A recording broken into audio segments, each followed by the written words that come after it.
All right, Jack, tell us about your first model, how you came about designing this. All right, the evolution of this particular weapon. We used to shoot at Friendship, Indiana, and you could not find good single-shot pistols. So I came home one afternoon from a shoot and hardly no guns to shoot. There wasn't hardly no single shots. I sat down at my table, took a brown paper bag and a couple of rules and drew it up. And the next year I went back with that particular gun. And I took it out to the pistol rack and told them, I said, anybody wants to shoot this, they're welcome to do so. I had the caps, the balls, everything to shoot it with.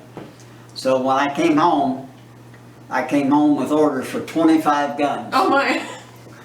And that's how, that was the evolution that started that right off the particular pistol, yes. Wow. So what makes this different than some of the other, like, design-wise?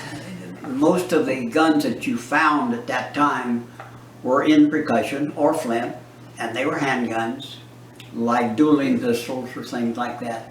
They were practical for what they used them for at that time, but there was not a real good gun to sit out on a rack and shoot 10 rounds. Right. That's what we shot with these guns.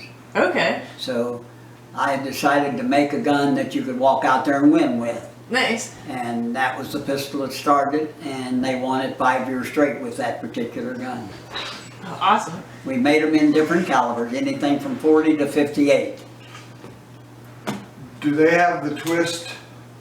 Yeah, rifling in the barrel? The rifle, did you make it shoot a little better? 1 in 20 twist. Okay. Yeah. That probably is what helped improve the accuracy. Yes, it was. And then how much powder in them? In a average gun such as this one, you use 20 grains at 25 yards, use 25 at 50 yards, and never had to remove the sights. So it's held the same sight picture. And that was really an advantage to a pistol shooter. So you didn't have to sit down and try to crank up his sights or make it fit. Yeah. Just 5 grain different powder charge made the difference in it. And did your original customers want different calibers? Or did you make them all the same for starters? No, many of the people would want a smaller caliber, like a 40 caliber. Most of the first ones I did was all 44 caliber. And then later on I started making bigger calibers. They wanted 50 calibers or they wanted 54 calibers. 58 is the largest I ever made. Yeah. But that's the evolution of the start of the firearm business. And how many did you make? Roughly 100. Yeah, a lot. Yeah. And this is the model that's in the museum in Oklahoma. That gun that's in that museum in Oklahoma is a 44 caliber. Okay. Same gun. Excellent. And that particular model went through the fire. If you look at the wood on it, it might...